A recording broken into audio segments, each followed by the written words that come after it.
Emotions and the Aging Process. That's the title of this 10-part series that we're happy to have you along for the very first segment today. I'm Naomi Arenberg with Dr. Ron Sepitelli, and we're going to tease out why those two concepts are so important to associate: emotions and the aging process. I consider myself fairly well-read, and I've never heard, until you brought this up, Dr. Ron Sepitelli, the fact that it's so important as we care for our aging population to bring those two concepts together. That's right. Thank you for being here. Let's just start with a fact or two. There are, do I have this right, 10,000 people every day reaching age 65 in the United States? That's absolutely correct. 10,000. That's right. I can't wrap my mind around that. And you work with whole groups of people, with patients, the patients who are either at home or in end-of-life care, in facilities, with the medical people, the nursing staff, the aides, the families and loved ones. That's right. So your job is to enhance the emotional lives of everyone within that community. That's correct.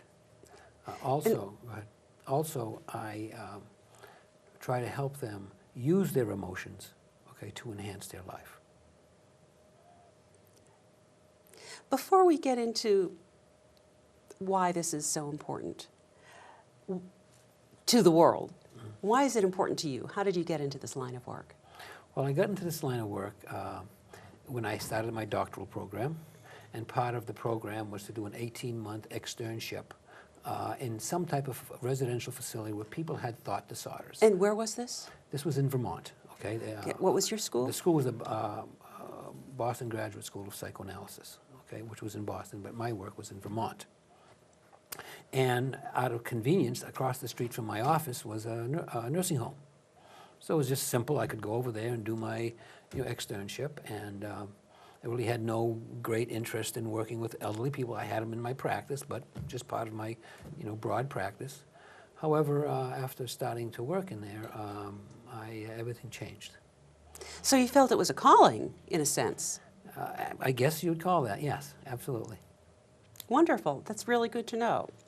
So you're going to enlighten us through this 10-segment series, Emotions and the Aging Process, about a number of facets.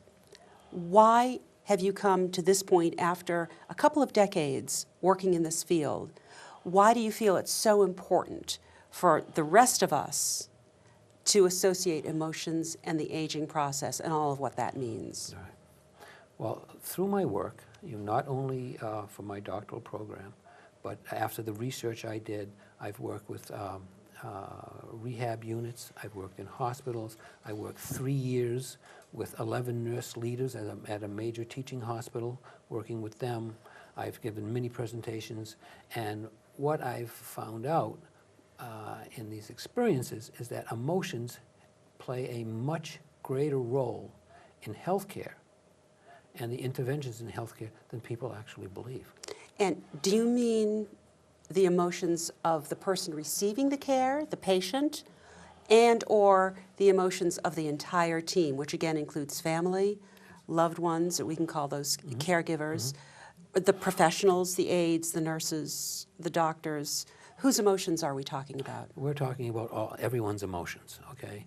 And they have a very powerful effect on caregivers, the elderly, anyone involved, family and friends and so forth. I hear that all the time from, whether it's a nursing home resident or someone working in my office, in one-on-one work.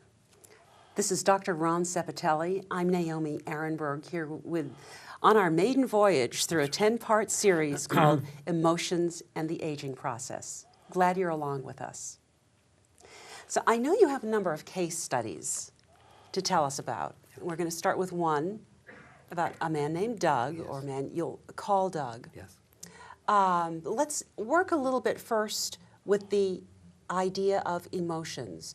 In the last decade or so, there's been a tremendous amount of research in the important role that emotions play in decision making, not just having to do with people who are getting into their later years, but in making decisions that some of us thought we were making rationally, Correct. like financial decisions. That's right. So, is what you're saying something like this? Emotions are what we need to understand, not just tune into. I feel angry, I feel happy, I feel hopeful, I feel sad. Understanding why they're coming from somewhere in us throughout our whole lives, in every minute of the day. Am I getting warmer here? Well, what happens with emotions, and I'm going to kind of stick to the the healthcare field and so forth with elderly people, is that when working with older people or disabled people and so forth, they're presenting us essentially with a mirror of what we're going to be like. So one of the things, and there's lots of research that's backed this up, that we do is we try to not have feelings that we get from when we are with people like this. Such as negative feelings? Yes, the negative feelings there. It's frustration, disappointment, anger, so forth. And this happens, it's actually ubiquitous, okay? And it's quite common for in nursing home aides or even nurses, that if a patient is complaining, they quickly blame the patient for something wrong, which is understandable. Can you This is give us not an a criticism. example? Just a brief example. Well, I come to you, so I'm the patient, and I say, you know I hate prunes for breakfast. Get rid of these prunes. okay. Well, and their response may be, oh, you complain all the time and so forth. Here's something that happens quite often in nursing homes. If a resident, say, complains about something all the time, okay? His complaint doesn't feel good and so forth. They'll go to a nurse and ask for something, and they'll have a comment of something like, what now, Mabel? Okay, I'm sorry, it's not funny, but I can just imagine. you can imagine this what going. happens. So there's this resident who's complaining to them all the time. They're trying to do something or get some work done, and so they're frustrated with this by what the resident's saying, so they try to get rid of their frustration, okay? So in a sense, that intervention with Mabel is for them to get rid of their frustration, the feeling that they have. They don't have another route to go down. That's correct. In that interaction. Correct.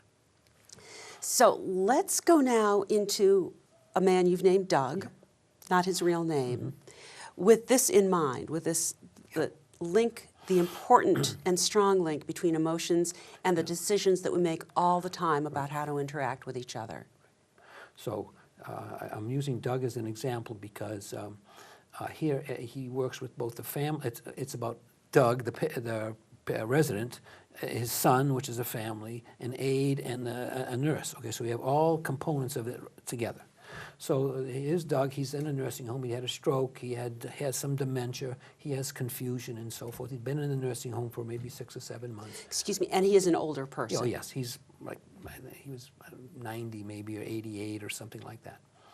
So how I got called in after an incident happened. So what happened was his son had been visiting him. He had one of, I think, 5 children that was visiting him. And he started asking his son to get a plan together because he wanted to go home for Christmas. This was, let's say, in the middle of the summer. And the man's home had been sold. I mean, he had no resource, plus no one was there to take care of him. So the son didn't know what to say to him about that. So the son asked the aide what he should say. The aide didn't really know. She said, I'll ask my supervisor. So the aide then goes to the supervisor. The supervisor says to the son, tell him this is your home now. Okay? Which just, I literally have a physical pang Yeah. in my heart Yeah. when I hear that. But if you see this whole series, okay, everybody has emotions here. They really don't know what to do. Everyone's trying to get rid of their emotion. The son is telling the aide is saying to the nurse, and the nurse is saying, tell him this is your home. So that's what he does. He tells his father this is his home now. The next day, he then tells the aide who comes in that he's going to kill himself. You mean the patient, Doug? Doug tells the aide he's going to kill himself. He's going to hide his medications and take them all and die. So this then, boom, gets emotions again. So now the staff immediately goes into intervention mode. They call a psychiatrist. The psychiatrist gives medication and so forth. And fortunately, I was working there, so they asked me to work with him as well. Okay. So at this point, is he on some kind of antipsychotic medications? I'm not exactly sure, but they probably antidepressant or anxiety, or maybe antipsychotic as well to calm him down. Okay, which is understandable because that's how they deal with this, and they don't want certainly a person to kill himself while he's in a nursing home. So I start working with him, and he was a man who was quite verbal, and he would talk a lot. And one of the things he said to me after several visits was he said, you listen to me. Nobody else does. No kidding. Yes. Was that the first time a patient had said that to you? No. I hear that quite often. How do you feel? Speaking of emotions, how does that affect you? I actually get angry, knowing that this is going on, and there's really nothing that I'm going to do about it with the family. Okay. So Doug then explains why he wants to go home. That he was estranged from several of his family members, and he wanted to get together with them to kind of make things better. Okay? And why wasn't he able to tell them that directly? Because throughout his life, he wasn't able to express himself. I listened to him. I didn't judge him or challenge him or value anything he said. I just listened to what he said. So he explained clearly to me what he wanted, why he wanted to go home, and what he wanted to do when he got home. He also knew that he had to walk, be able to walk. He knew he couldn't walk, and he knew he was confused in his thinking. So at that point, you're saying in the nursing home, Yes. some kind of care facility, he was unable to walk because of the stroke he had? Yeah, Okay. he had a stroke and was paralyzed on the left side or whatever side it was. It was clearly he wasn't going to get better, okay? But he still did have these feelings, okay, these feelings of guilt or whatever they were that he wanted to try to change, okay, try to make up with his children. That's beautiful, actually. Yeah. That's so moving. Yeah. That's a sentiment that everyone can identify with, no matter Absolutely. what age you are. Absolutely, yeah. So then, All right, so I'm this- hanging on the cliff. Yeah. So this is what happened. So I met with his son, and I said to his son something simple. I just said that, you need to tell your family that they need to come as soon as possible and see your father, their father. So you agreed that Doug was not going to be able to walk. He was not going to be ambulatory. So he would not leave the facility, Yeah. but you had another way. Yeah. You had a plan B for gathering him with his family. Yeah. Yeah, so they did meet, okay? It was actually, his birthday was at that time. They did, and they had a birthday party for him. The nursing home was a great nursing home. They gave him a private room, and they had a nice birthday party for him. And he died several days after that. As though he was ready. Yeah. Yeah. Thank you for that. This is Dr. Ron Sepitelli. He's an expert in aging and working with the emotions, a person's emotions, the team, the caregiver team, the whole community of people involved emotionally through the aging process. Thank you again for that story about Doug. Something that you inserted just a moment ago is important. He was in an excellent facility. He wasn't in a, forgive me, wacko facility. He was not in a facility notorious for abusing or neglecting patients. Absolutely. Doug was in a good facility, Yes. probably an expensive facility.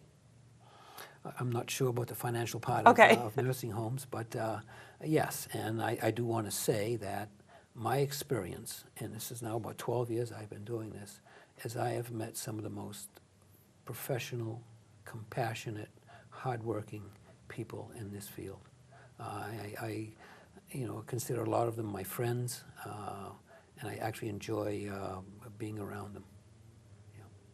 In part because they are so dedicated. Absolutely, and they're they have a real hard job, and the economy and insurance now and so forth, insurance claims, really control a lot of what happens. It's really sad in some cases, watching the staff be frustrated, with their work. So now you're getting into just a little bit about the emotional component that the professional care people, the professionals, the medical staff Yes. and aides bring into this whole mix. Can you talk a little bit about that? So here we have people who have to be going into the caring professions because they care, at least for the most part. I suppose there are, in this economy, there might be people who answer an ad in the paper for a job and don't care that much. But by and large, at least the people with some professional training want to help. So what happens and how do they end up feeling and then responding to those feelings? Let me just make a comment about the professionals. I've worked with a lot of nurses, and I think every nurse, when they describe why they became a nurse, is because of some emotional event in their life. And that event gave them a feeling that they want to have when they care for people. Wow. That's very important. Yes. It happens. You can ask, call any nursing school and ask them about the letters they get and why people become nurses. You'll see what happens. So like the death of a parent. Death of a parent, or someone. I know one nurse. Her father was an EMT, and there was an accident, and her father ran to help, and she just stood there. And she was, I think she said she was like 12 years old, and she said to herself, "I never want to be helpless again. I want to be able to help people." Okay. Another woman described her being born.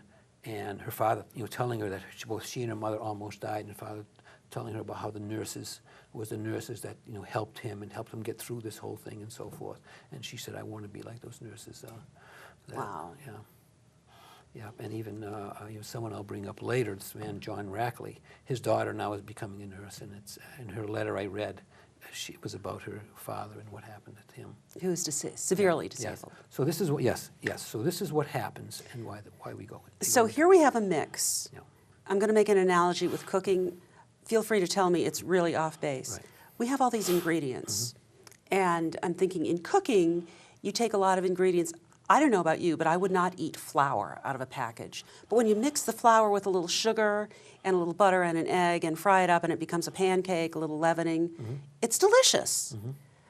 So here we have some great, especially if you start with good ingredients.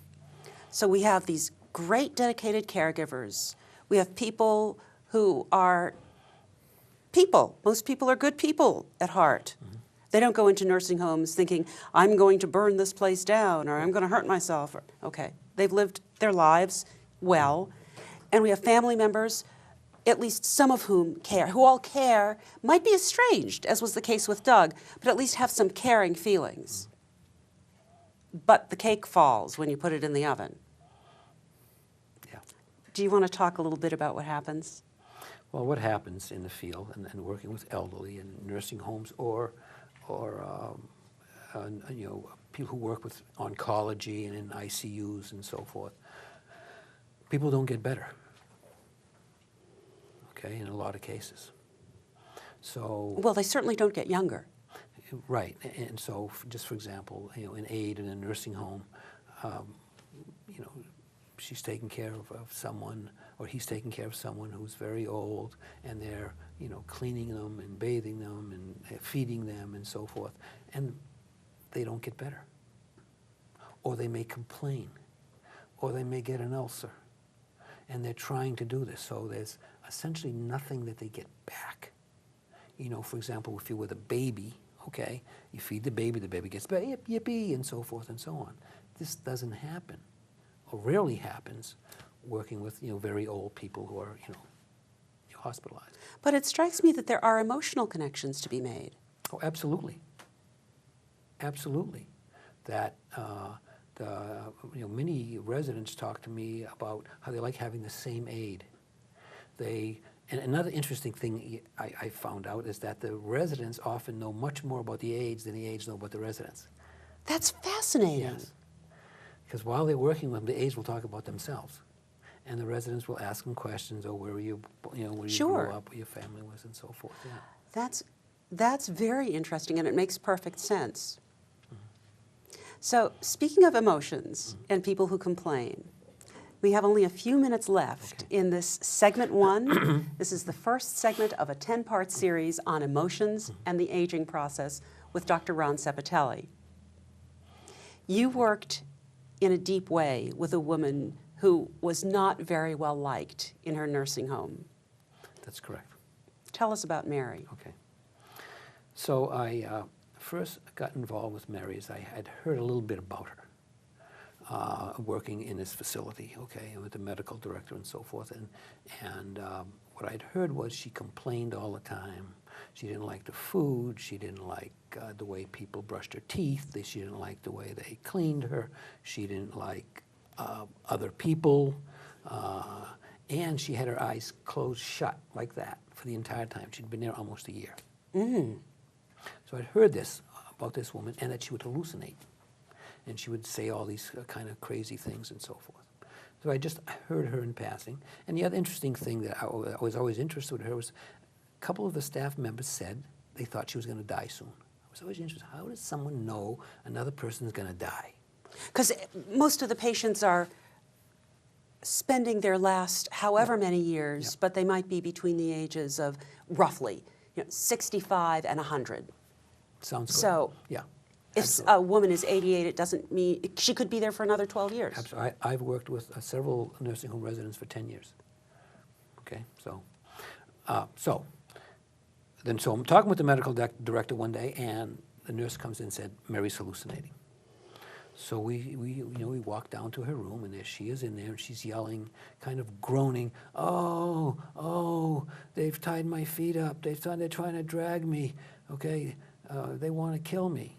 So the doc then tries to orient her. So he's asking her, do you know who I am? Do you know where you are? Do you know what's going on? And so forth.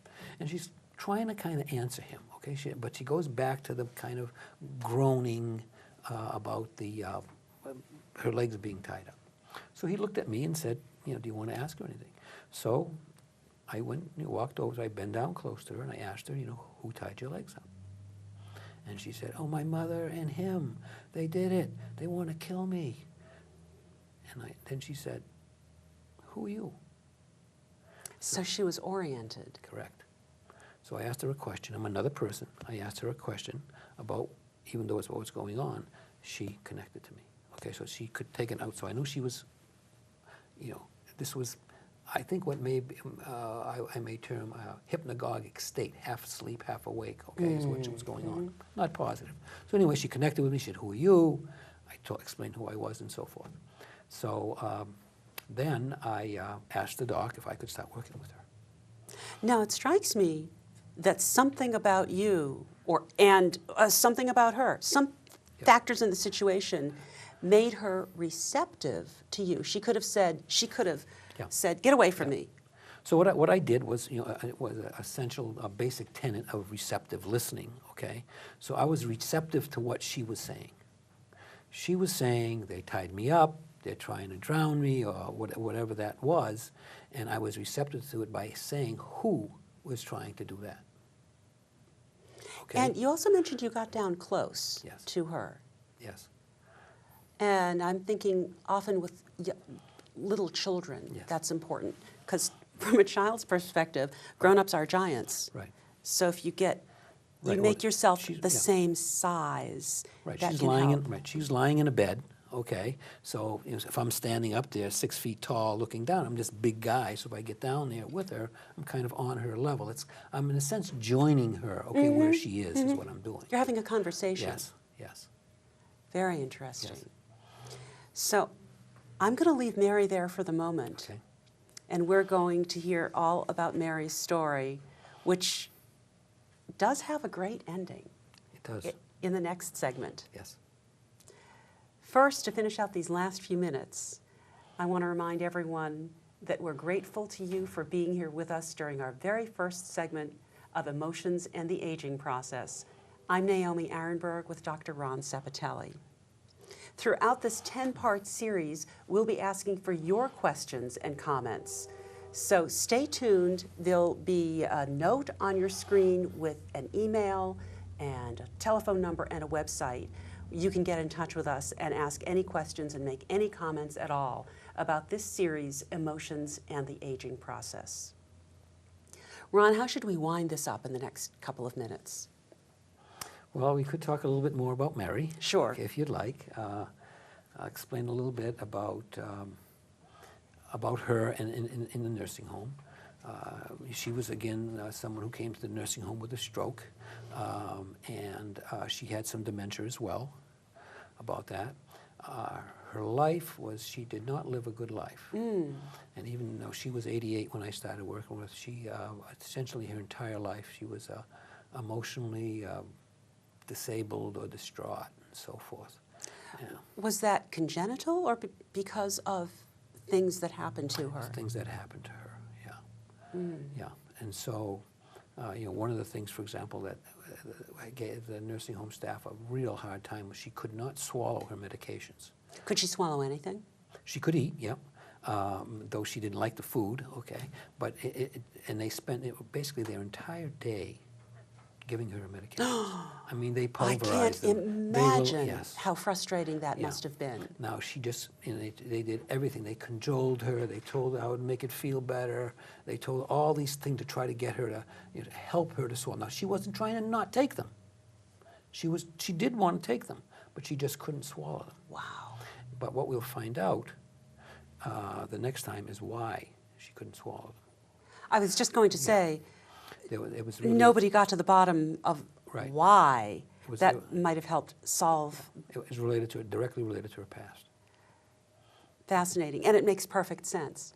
What kind of a facility was she in? Was it a ordinary? Was it a No, night- it was a top-notch nursing home. Really? A very well-staffed, immaculate, well-trained staff. And the people were working very hard. But again, as I mentioned, I don't know if I did mention this earlier, what we tend to want to do in this situation is the staff was trying to change her feelings. Mm-hmm. They were trying to make her feel different, make her feel better, okay? What they had a difficult time doing, and which is hard to learn, is that if you join the feelings, okay, things will change. It's a very different effect, as happened with Doug, as I mentioned earlier. Now, you do make it sound awfully simple. Right. It is simple, but very difficult to do. Okay. Simple concept, Yes, but takes a lot of work. right, because my feelings get in the way. The caregiver's feelings get in the way. Mm-hmm. And I think that's where we have to end it for today. Great. Dr. Ron Sepitelli, Thank you, Naomi, how great to have this conversation with you. for me as well. Thank you ever so much for joining us. Dr. Ron Sepitelli, I'm Naomi Arenberg, and we'll see you again with segment 2.